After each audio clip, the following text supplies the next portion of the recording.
لبیک یا حسین، لبیک یا حسین، لبیک یا حسین، لبیک یا حسین۔ بسم اللہ الرحمن الرحیم۔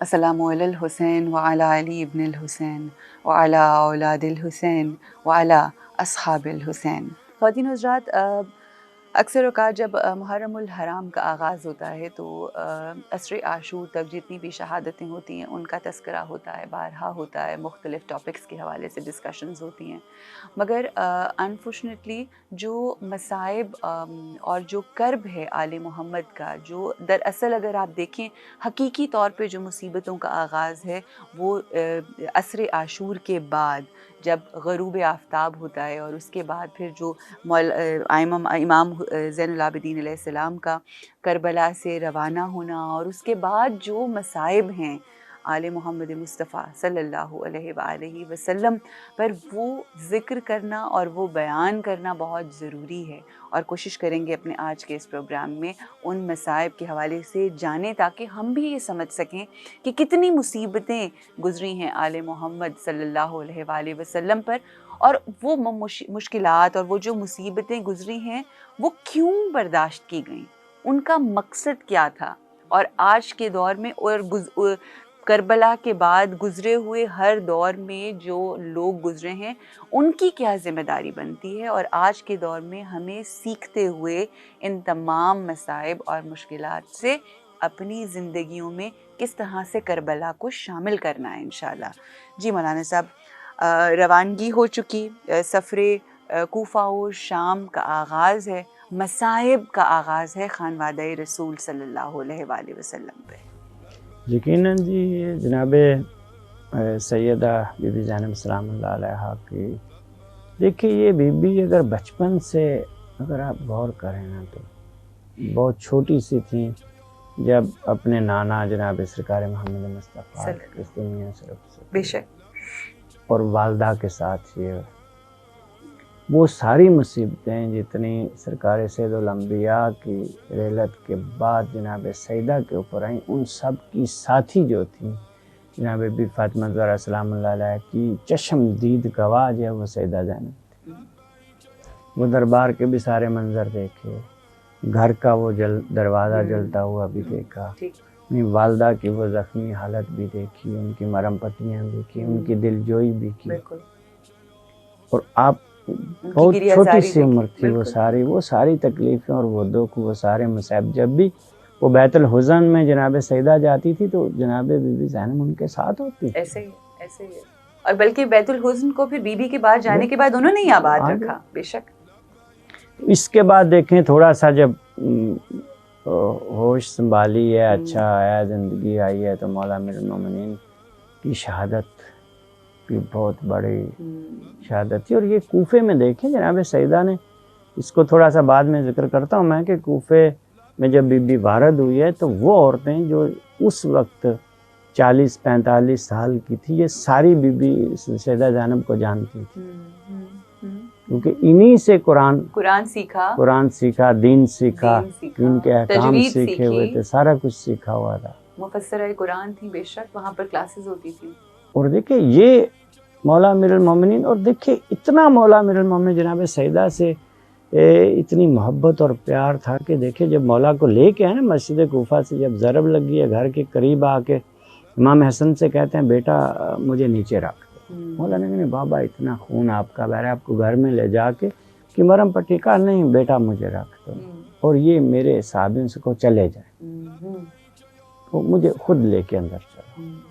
پوچھا انہوں نے کہ بابا کہا نہیں، میری یہ حالت دیکھ کے میری زینب و ام کلثوم سے رہا نہیں جائے گا، میں ایسا نہ ہو کہ ان کے رونے کی آواز بلند ہو جائے، اور میں اہلی برداشت نہیں کرتا ان کی آواز میرے صحابی جنہیں یہ سیدہ زینب کو تو لوگ یقین کر، بی بی کو تو بندے سمجھے ہی نہیں، ان کے الف بے سے نہیں واقف، اس شان کی یہ بی بی تھی۔ پھر دیکھیں مولا امیر المومنین کے بعد وہ بھائی حسن جیسا بھائی کہ جس نے باپ سے بھی زیادہ جناب سیدہ پہ پیار کیا اور قریب ان کے جگر کے ٹکڑے اپنے آپ کے. پہلی آواز مولا حسن نے امام حسین کو نہیں, سیدہ زینب کو پہلے پہنچی ہے مولا حسین سے.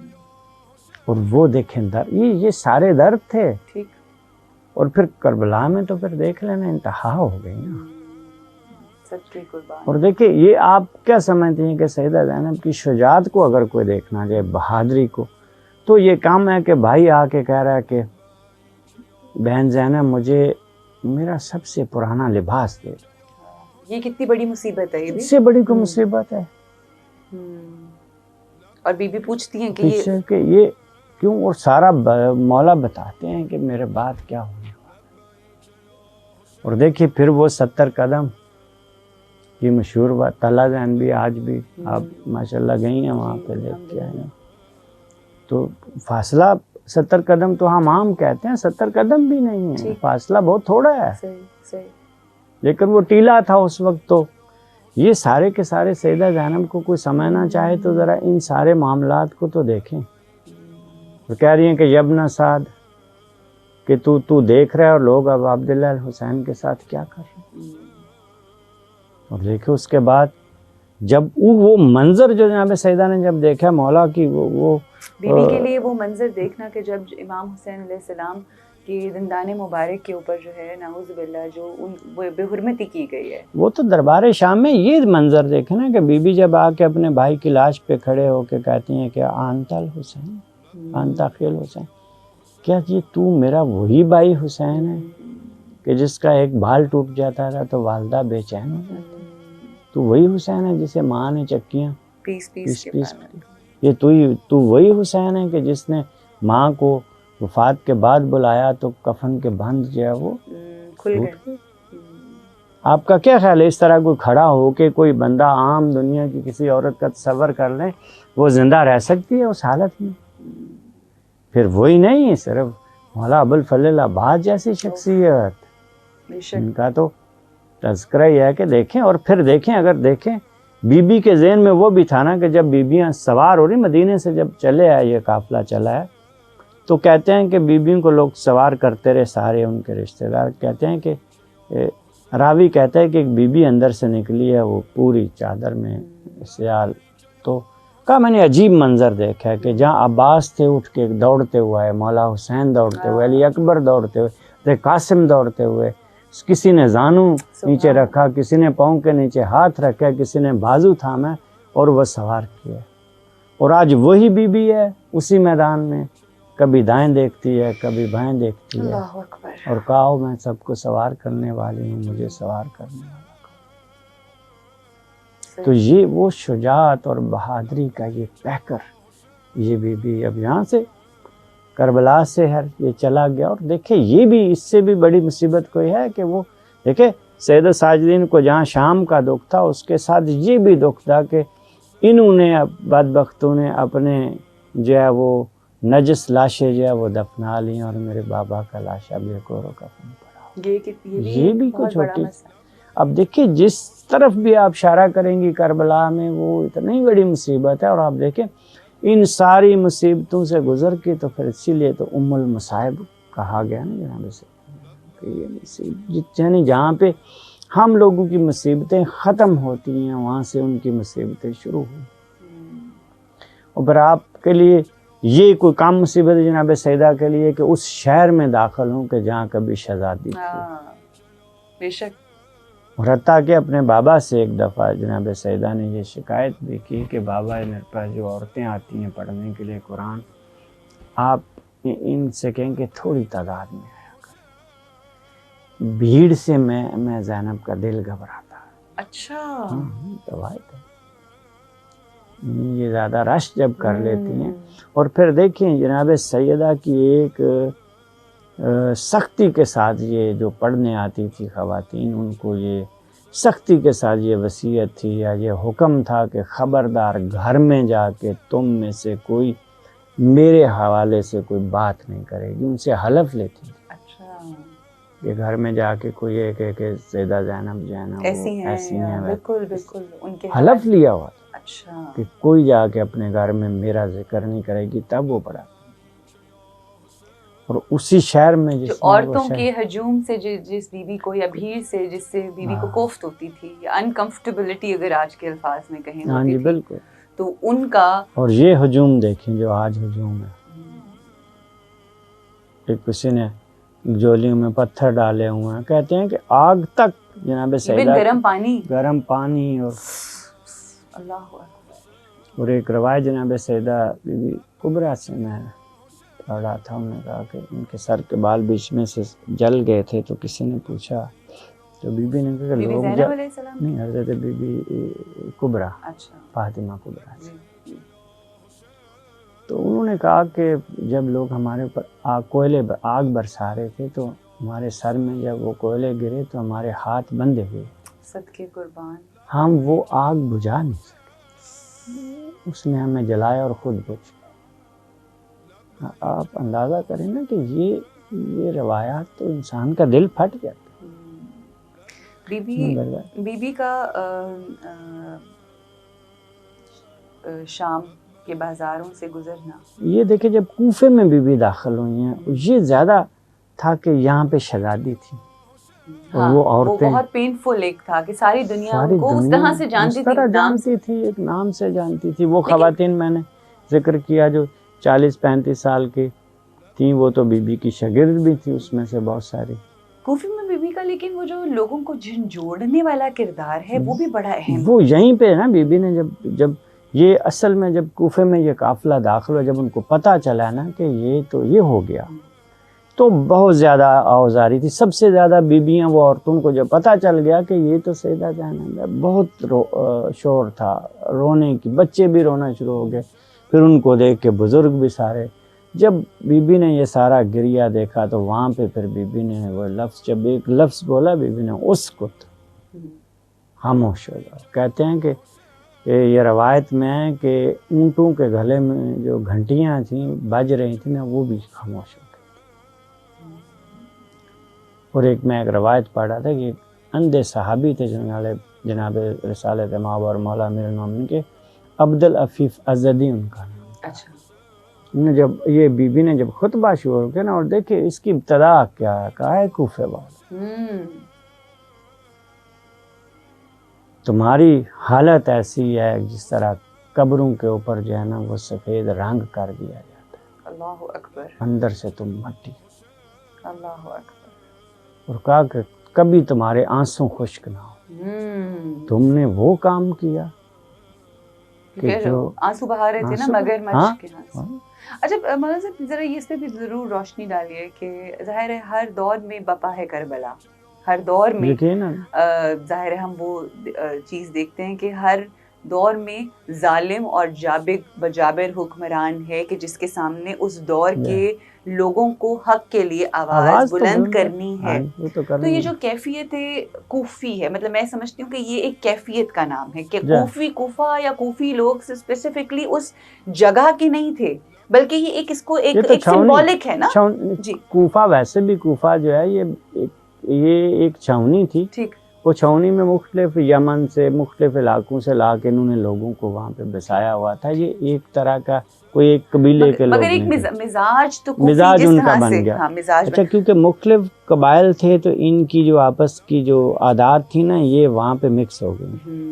اور آج بھی کوفے والوں کے لیے مشہور ہے کہ کوفی لا یوفی، کوفے والے کسی بندے کے سے وفا کی امید نہ رکھیں. مشہور ہے، یہ کہاوت بن گئی کہ کوفے والا وفادار نہیں ہو سکتا.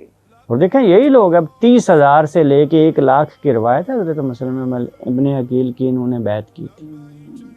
اور جب مولا نے مڑ کے دیکھا تو کوئی بھی نہیں، 2 لوگ تھے صرف. کہانی ابن عروہ کے گھر میں پناہ لے لی. بہرحال اگر ہم تو یہ سیدہ زینب کی دیکھیں جو بات میں بتانا چاہ رہا تھا، عبدالعفیف ازدی جو ہیں وہ اپنے بیٹے کا ہاتھ بازو ہلا کے کہتے ہیں، اندھے تھے، کہا بیٹا کیا قیامت آ گئی ہے؟ کہا بابا نہیں. کہا میں علی کی آواز سن رہا ہوں.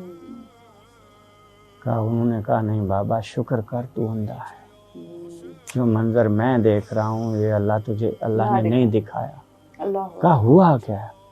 کہا علی کی بیٹی دربار میں خطبہ دے گی. اس نے کہا او بے غیرتو، تو میری غیرت کو کیا ہو گیا؟ میری تلوار لے کے آؤ. تمہیں کیا ہو گیا کہ علی کی بہو بیٹیاں اور بازار؟ اور دیکھیں یہ خطبے تو یقیناً آپ اس سے آگاہ ہیں، لیکن شجاعت اور بہادری دیکھیں. اسے مخاطب کیا ہے جب اس نے یہ جملے کہے نا جناب سیدہ کہ خدا نے آپ کو، ابن مرجانہ کو، کہ آپ کو خدا نے رسوا کیا، تو اس کا جواب جو دیا نا جناب سیدہ نے وہ بڑا تھا. اس نے کہا خدا نے ہمیں رسوا نہیں کیا، خدا نے ہمیں سربلند کیا. سبحان اللہ. خدا کے راستے میں جان دینا سربلندی ہے. اور تو نے اپنے لیے جو گڑھا کھودا ہے، تو نے جو ذلت کا طوق اپنے گلے میں ڈالا ہے، یہ قیامت تک تیرے گلے سے تم اسے اتار نہیں سکتے. دیکھیں اور ایسے. یہ وہ بی بی کہہ رہی ہیں جو اپنا سب کچھ قربان کر کے آئے ہیں. اور دیکھیں اس میں ایک اور پہلو بھی آپ دیکھ لیں، کبھی روایات میں نے جہاں تک پڑھی ہے مقتل، سیدہ اپنے بچوں کا نام لے کے نہیں روئی، کبھی نہیں کہا. نہ کربلا سے کوفہ نہ کوفہ سے شام. حتیٰ کہ شام میں کہتے ہیں کہ جب وہ سر واپس آ گئے ہیں تو تمام بیبیاں اپنے اپنے سار آگے ہو کے لے رہی. تو کہتے ہیں 2 بچوں کے سار آئے ہیں تو کوئی بیوی آگے بڑھ کے لینے والی. وہ شام کی عورتوں نے یہ کہنا شروع کر دیا کہ لگتا ہے ان بچوں کی ماں بھی کربلا میں ان کے ساتھ ہی شہید ہو گئی. تو پھر اٹھی ہے بیوی نے کہا نہیں، یہ میرے لختے جگر ہے، میں ماں زہرا کی جگہ اپنے بھیا حسین کا ماتم کروں گا. بیوی نہیں روئی. اب دیکھیں یہ بھی ایک شجاعت ہے، یہ بھی ایک صبر ہے کہ جہاں بھی روئی ہیں واہ حجابہ واہ حسین. یہ ساری مولانا صاحب بی بی کہ میں کہتی ہوں وہ جیسے ام المصائب ہیں، ان کا لقب، اور ہر لمحہ ہر گزرنے والا جو ساتھ ہے وہ بی بی کے لیے مصائب کا لمحہ. ایک جو روایات میں ہم سنتے یا پڑھتے ہیں وہ یہ کہ بی بی زینب علیہ السلام کو کہیں اگر جس طرح سے حارث بن نوفل نے سونے نہیں دیا، اس کے پیچھے کیا مطلب؟ اب تو دیکھیں شہادتیں ہو گئی ہیں نا، سب کچھ جو تم چاہتے تھے وہ تو ہو گیا. اب یہ جو بیبیوں کا ہے، اور بالخصوص بی بی زینب عالیہ سلام اللہ علیہا کو تنگ کرنے کا مقصد یہ اس طرح سے کیا؟ دیکھیں اس میں یہ تھا کہ یہ دیکھتا، اس نے دیکھا کہ یہ وہ بی بی ہے کہ جو سب کی کیئر ٹیکر ہے اینڈ اسٹرینتھ جو ان کی آگے آ جاتی. بالکل دیکھیں نا، بلکہ ایک روایت میں آپ کی نظر کروں کہ جناب امام سجاد سے ہے کہ انہوں نے کہتے ہیں کہ میں نے دیکھا کہ رات کو جناب سیدہ بیٹھ کے نماز پڑھ رہے. یہ زندان کی بات ہے. تو کہتے ہیں میں قریب گیا، میں نے پھوپھی اماں سے پوچھا کہ پھوپھی اماں کہ آپ کی طبیعت تو نہیں خراب؟ کہا نہیں بیٹا. تو کہا پھر اب بیٹھ کے، کہا بیٹا تم جانتے ہو کہ ہمیں زندان میں اتنا کم پانی ملتا ہے کہ یہ میں بچوں کو جو تقسیم کر دیتی ہوں تو میرے لیے بچتا نہیں. کئی دن ہو گئے ہیں کہ زینب نے پانی، اس سے میرے جسم میں یہ کمزوری جائی. یہ سیدہ. اور انہوں نے جب دیکھا کہ اب دیکھیں جناب سیدہ کو عقیلہ بنی ہاشم بھی کہا جاتا ہے. امام سجاد نے جو لقب دیا ہے وہ کیا کمال. مولا کہتے ہیں کہ یہ عالم غیر معلم ہے. اور یہ جملہ اس سے بھی زیادہ خوبصورت ہے. مولا کہتے ہیں کہ میں زین العابدین ہوں، میں تمام عابدوں کی میں زینت ہوں، لیکن میری زینت جو ہے وہ میری پھوپھی سیدہ زینب قربان. سبحان اللہ. یعنی عبادت میں ایک معصوم، یعنی ایک امام کی زینت جو ہے وہ ان کی پھوپھی. یعنی ایک معصوم امام یہ لفظ کہہ رہا ہے کہ میں اگر عبادت کرنے والوں تو یہ میری زینت ہے، یعنی میرے لیے عبادت کا یہ نمونہ ہے. اللہ اکبر. سبحان اللہ. اور یہ آپ دیکھیں نا، اور یہی شجاعت تھی، یہ طاقت تھی. دیکھیں اگر ایک چیز ذہن میں رکھ لیں کہ جناب سیدہ کربلا جو ہے یہ اس کی کامیابی جو ہے وہ جناب سیدہ کے سر. بے شک یہ پیغام بالکل ختم ہو جاتا، جو شہادتیں ہیں وہ نہ پہنچ پاتی اگر بی بی علیہ السلام کی یہ قربانی. اور وہیں دیکھیں جا کے شام میں ہوا کیا کہ اس نے جب سر، اب دیکھیں نا آپ اندازہ لگائیں کہ کیسے کیسی مصیبتیں گزری ہیں. جناب سیدہ کہ جب سر جو ہے وہ دارالعمارہ پہ سرکار امام حسین کا، اس کی بیوی نے، یزید کی بیوی ہندہ نے سنا نا کہ یہ دارالعمارہ پہ سر امام کا لٹکا دیا، اس نے یہ لٹکانا چاہ رہا ہے، تو وہ اپنی چادر شادر اتار کے دربار میں روتی پیٹتی ہوئی آئی. اب دیکھیں یہاں پہ وہ ہندہ ہے یزید کی بیوی، اور ادھر یہ خاندان عصمت و طہارت ہے. یہ ایس کمینہ اٹھا، اپنے تخت سے اٹھا اور اپنی یہ عبا اتار کے فوراً اس کے سر پہ ڈالی اور کہا کہ تجھے شرم نہیں آئی؟ تو جو ہے وہ کس نامحرموں کے اس مجمع میں جو ہے وہ ننگے سر آ گئی۔ اب کیا گزری پھر ان خواتین کے اوپر کہ یہ لانتی اپنی اس بیوی کو جو ہے نا ننگے سر دربار میں برداشت نہیں کر رہا، اور ہمیں اس نے کہاں جو ہے وہ ننگے سر جو ہے وہ لے کے چلا ہے۔ اور یہیں سے پھر انقلاب لوگ، اصل میں ہم تھوڑا سا وہ بات دوسری طرف نہ چلی جائے، شام کے لوگوں کو اہل بیت کا پتہ ہی نہیں تھا۔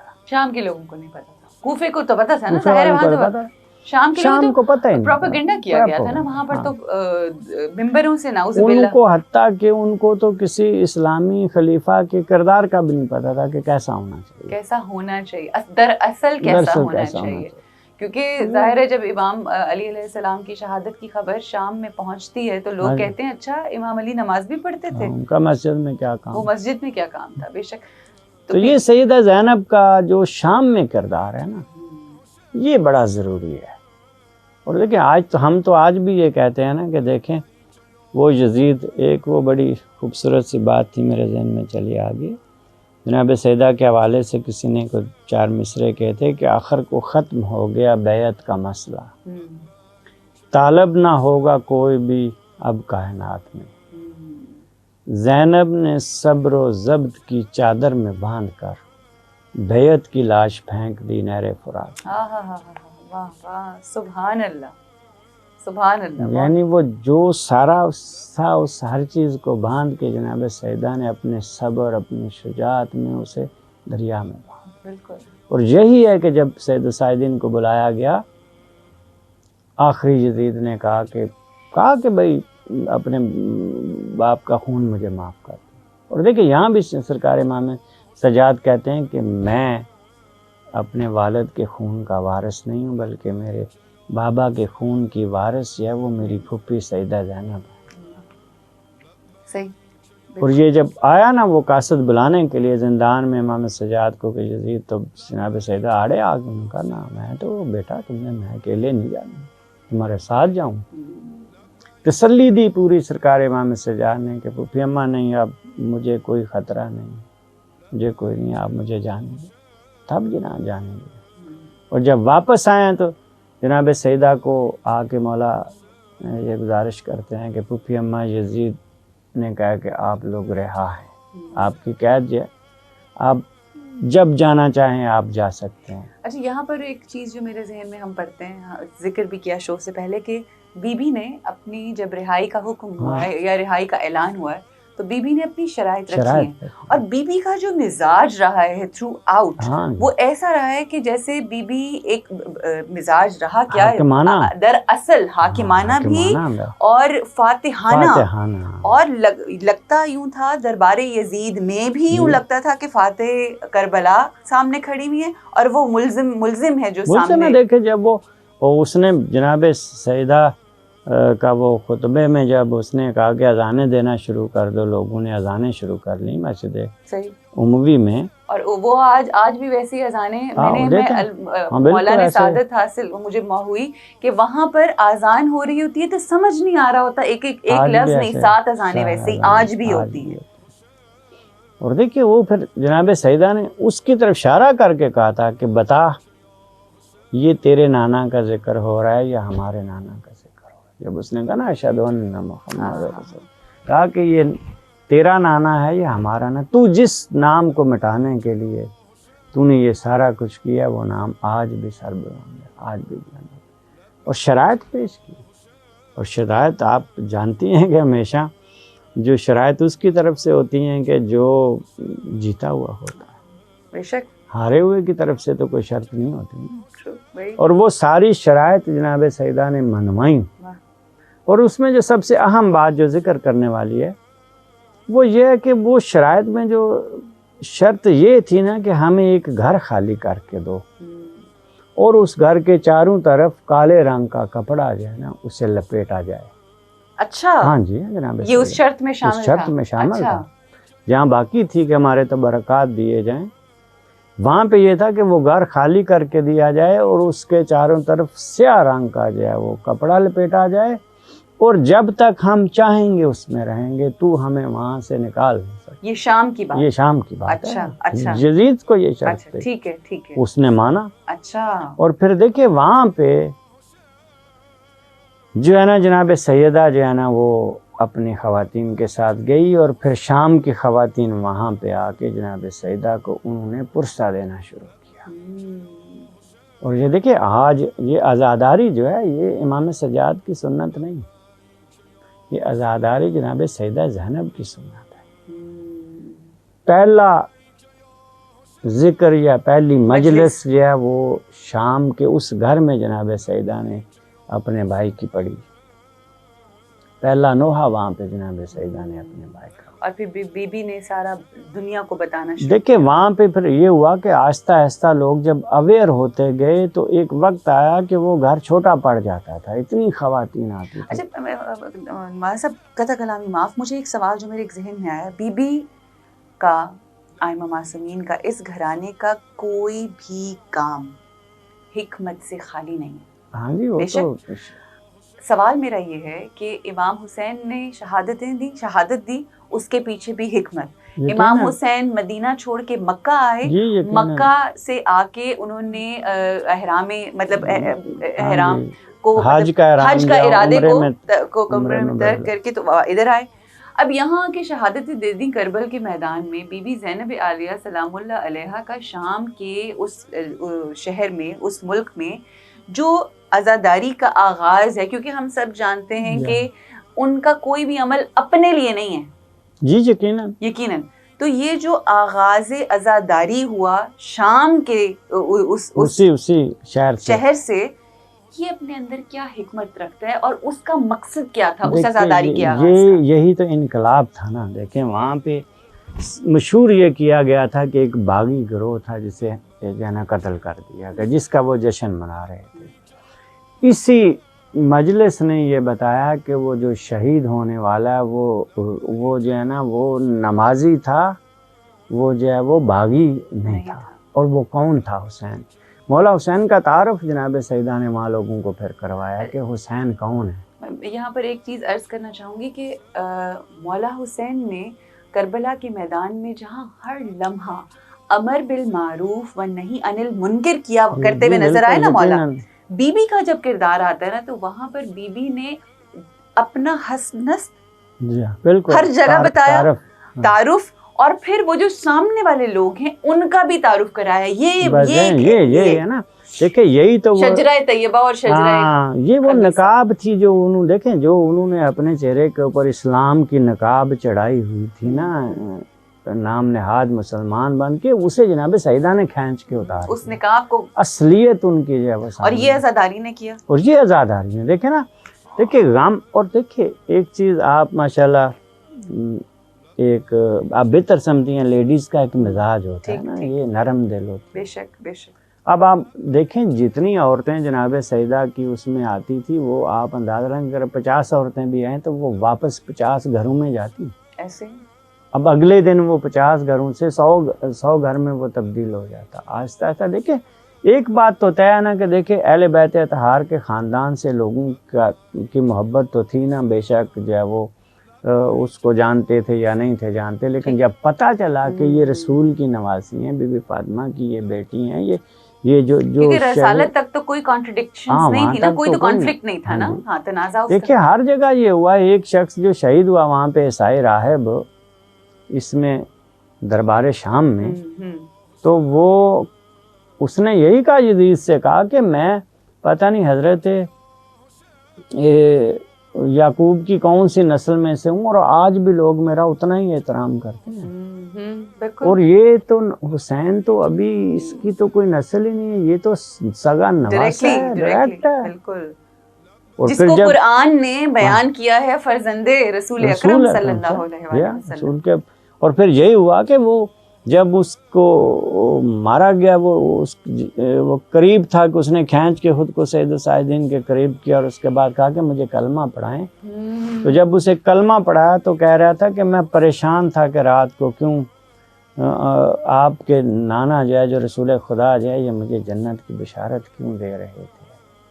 اب مجھے پتہ چلا کہ اور دیکھیے یہ امر بالمعروف کی بات میں ایک جملہ آ گیا، میں آپ کو عرض کروں، جناب سید السائدین نے جب سب امام حسین علیہ السلام جب سب شہید ہو گئے نا، آخر پہ بھی جو خطبہ دیا اس میں کہا کہ میرا راستہ مجھے جانے دو. امام حسین علیہ السلام. امام حسین علیہ السلام کہا بس مجھے جانے دو، کیونکہ میں حسین نہیں چاہتا کہ تم میری وجہ سے میرے خون میں اپنے ہاتھ رنگ کے تم جہنم میں چلے جاؤ. حسین یہ پسند نہیں. مولانا صاحب میں رات کو ایک روایت پڑھ رہی تھی اور اس میں امام علیہ السلام کا آخری جو وقت ہے نا، آخری وقت، اس میں بھی شمر لعین کو یہ بات کہہ رہے ہیں.